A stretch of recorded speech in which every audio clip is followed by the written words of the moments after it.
L'anormal s'impose en norme. Le sens n'est plus sens. L'intelligence décriée et la médiocrité célébrée. Brisons cette inversion des valeurs.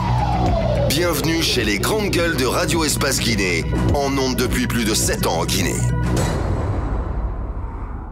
Ces questions, quelle est la situation des étudiants guinéens du Sénégal? Bénéficient-ils suffisamment de l'appui et de l'attention de la part des autorités guinéennes? Comment s'organisent-ils pour résoudre la question de leur emploi? Tels sont les sujets qui expliquent la présence du président de l'amicale des étudiants et stagiaires guinéens du Sénégal, actuellement en séjour dans notre pays. Vous le voyez à l'écran, vous le découvrez, Mohamed Diallo. Il est le président de cette amicale, et cette amicale qui ambitionne d'organiser prochainement un forum du côté du Sénégal. Si le temps nous permet, on fera un tour dans le Sankaram avec Mohamed Sita Sissé qui patiente, qu'on va essayer d'appeler vers la fin pour nous parler de l'installation ce dimanche de l'autorité morale de Farana à Conakry. Qu'est-ce que ça veut dire, de quoi ça retourne? En tout cas, cérémonie prévue le dimanche matin au Palais du Peuple sous l'égide du président de l'Assemblée nationale, Mohamed Sita Sissé, connu sous le nom de Citanium. Dans un instant, il va prendre la parole dans cette émission. Notre invité est avec nous, monsieur Mohamed Diallo. Bonjour. Bonjour, monsieur Abakar Diallo. Bienvenue, le plaisir pour nous de vous recevoir dans cette émission. D'accord, c'est moi qui vous remercie. Mohamed Mara. Alors, vous êtes en Guinée dans le cadre d'une série de prises de contact avec les autorités à plusieurs niveaux, parce que vous projetez d'organiser très bientôt, dans les prochains mois, un salon de l'emploi du côté du Sénégal. Mais sommairement, est-ce que vous pouvez nous présenter l'amicale des jeunes étudiants et stagiaires de Dakar? Des Guinéens du Sénégal.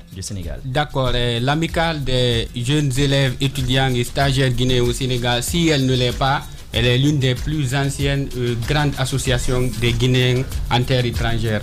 Elle a existé depuis les années 1960. Donc on essaie de perpétuer les pas de nos aînés jusqu'à présent. Donc c'est ça l'amicale. À combien peut-on estimer le nombre d'étudiants guinéens vivant d'étudiants, d'élèves, le nombre des membres de l'amicale? Bon, c'est des milliers. Le dernier recensement, ils ont affirmé 5000 membres. Mais quand je suis venu, nous sommes en train de faire un autre recensement. Nous sommes à plus de 1000 membres. Donc c'est des milliers de jeunes élèves, étudiants et stagiaires guinéens au Sénégal. Est-ce qu'il y a un pont, Basseko, si tu permets? Est-ce qu'il y a un pont? C'est vrai que vous êtes là-bas, vous avez cette amicale. Quel est le pont, la relation, je veux dire, entre vous et les autorités guinéennes? Comment se passent les choses? Est-ce que quand vous êtes dans le besoin, par exemple, il y a de l'assistance? Comment se passent les choses réellement? Avant tout, d'abord, il faut reconnaître que l'amicale est reconnue par les autorités guinéennes et sénégalaises à la fois. Bien. Donc, il y a un pont, mais on veut vraiment que les autorités nous viennent vraiment en aide. Parce que ça manque beaucoup d'aide, il faut le préciser. Et l'amicale, c'est cette grande association qui est là-bas, qui est la vitrine entre les étudiants, les stagiaires et les autorités. Mais nous manquons de financement et d'appui nécessaire. Financement par rapport à quoi? De quelle aide vous avez besoin aujourd'hui? Vous savez, il faut rappeler la vocation de l'amicale. L'amicale a d'abord une vocation sociale, une vocation culturelle, une vocation pédagogique. Donc on mène des activités comme la journée culturelle. Chaque année, on vend la culture de la Guinée en terre étrangère qui est le Sénégal. Donc c'est une grande manifestation culturelle qui nécessite beaucoup d'appui financier. Donc sur ce côté, ça manque beaucoup. Allez, Sébastien. Monsieur Diallo, moi en séjour à Dakar, je me suis rendu à l'université Cheikh Anta Diop. J'ai pu rencontrer des étudiants guinéens de ce côté. C'est vrai que l'État sénégalais quand même a mis en place un programme pour permettre aux étudiants d'avoir accès à de la nourriture, mais aussi à des dortoirs améliorés. Mais sur le vif, quel est le problème des étudiants guinéens qui vivent à quelles difficultés vous êtes confrontés? Quelles sont les difficultés auxquelles vous êtes véritablement confrontés? Nous sommes plus confrontés à des difficultés d'ordre de logement et parfois la cherté de la vie du côté de Dakar.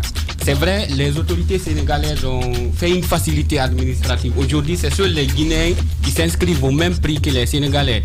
Mais c'est la licence pour les institutions d'enseignement public, je précise, c'est à 25 000. Et pour le master à 50 000 et le doctorat à 70 000. C'est le même prix que payent les Sénégalais. Alors un mot sur le forum en une minute. Le forum que vous comptez organiser prochainement. Donc le forum de l'emploi, on a constaté malheureusement il y a une fuite de cerveau qui s'obtempère du côté de Dakar. Chaque année, il y a des milliers de personnes qui partent là-bas pour des raisons réellement pédagogiques. Mais quand ils finissent de faire leur formation, ils ne reviennent pas vers le pays. Donc nous sommes venus, nous avons dit, si on organise un forum, il y a l'intelligentsia qui se trouve du côté de Dakar là-bas. Ça sera une opportunité d'insertion professionnelle pour ces gens de revenir.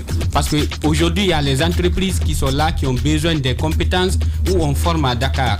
Donc ça sera d'abord une opportunité pour les étudiants à avoir des emplois et éventuellement faire des start-up. Mais de l'autre côté aussi, l'APIP et le ministère de l'investissement public-privé va vendre l'image de la Guinée. On a une importante communauté. C'est prévu pour quand? On n'a pas fixé d'abord la date. On veut travailler avec les services concernés pour avoir une date effective. Les contacts se passent très bien pour le moment? Oui, les contacts se passent. On est en train d'évoluer petit à petit là-dessus. Bien. Monsieur Mohamed Diallo, président de l'amicale des élèves, étudiants et stagiaires guinéens du Sénégal. Message peut-être à l'endroit des autorités en ce qui concerne la vie des étudiants au Sénégal en transzone. D'accord. Le message que je vais lancer, je le lance d'abord à l'endroit du président de la République, c'est de penser à cette amicale, ou à l'ensemble, à des milliers d'élèves et étudiants guinéens ou stagiaires. Nous voulons qu'ils nous aident à avoir des bourses, parce que les autres pays, ils ont des bourses à travers leur ambassade. Donc nous, du côté de Dakar, la vie est très chère là-bas. Nous sommes a priori abandonnés à notre propre sort et nous vivons de nos maigres moyens. Je lance un appel aux autorités, d'accord, et de nous venir en aide surtout sur ce sens-là et de nous aider à... Bassiko, lui, il a fait quelque chose.